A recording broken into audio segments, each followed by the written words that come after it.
வணக்கம். அகில இலங்கை இந்து மாமன்றமானது தற்சமயம் 60வது ஆண்டினை பூர்த்தி செய்து தனது பல்முகப்பட்ட வகையிலே சேவைகளை பூர்த்தி செய்து கொண்டு இருக்கின்றது.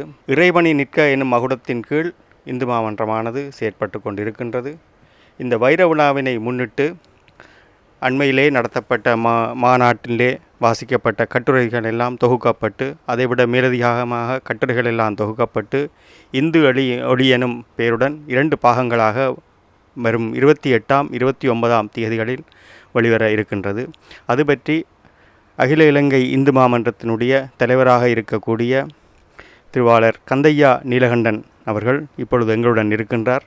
அவர் தொடர்ந்து அந்த மன்றத்தினை பற்றியும் இந்த வெளியீட்டை பற்றியும் உங்களுக்கு விளக்கங்களை தெரிவிப்பார். வணக்கம்.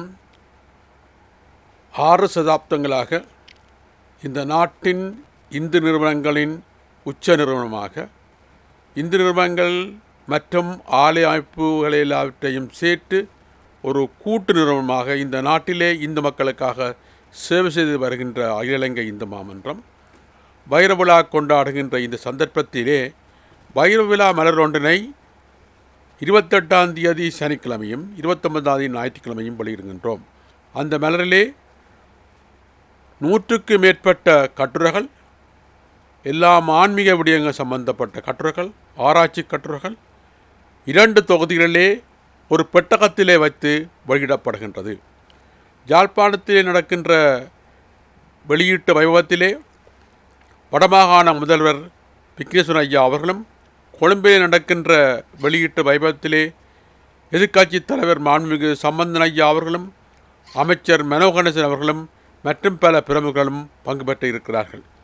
அதற்கு மேலாக பேரூர் ஆதீன இளம்பட்டம் சீர்வலசீர் மருதாசலம் அடிகள் இந்தியாவிலிருந்து வர இருக்கிறார்கள். அமெரிக்காவிலே இருந்து ஆன்மீகச் சூழர் தொண்டதான சுவாமிகள் கலந்து கொள்கிறார்கள். இப்படி பலரும் கலந்து கொள்கிற இந்த விழாக்களிலே இந்த வெளியீட்டை எதிர்கால சந்ததியினர் ஆண்டாண்டு காலமாக பேணக்கூடிய முறையிலே ஒரு அறிவு பொக்கிஷமாக, ஒரு அருட்பொக்கிஷமாக வெளியிட்டு வைக்கிறோம்.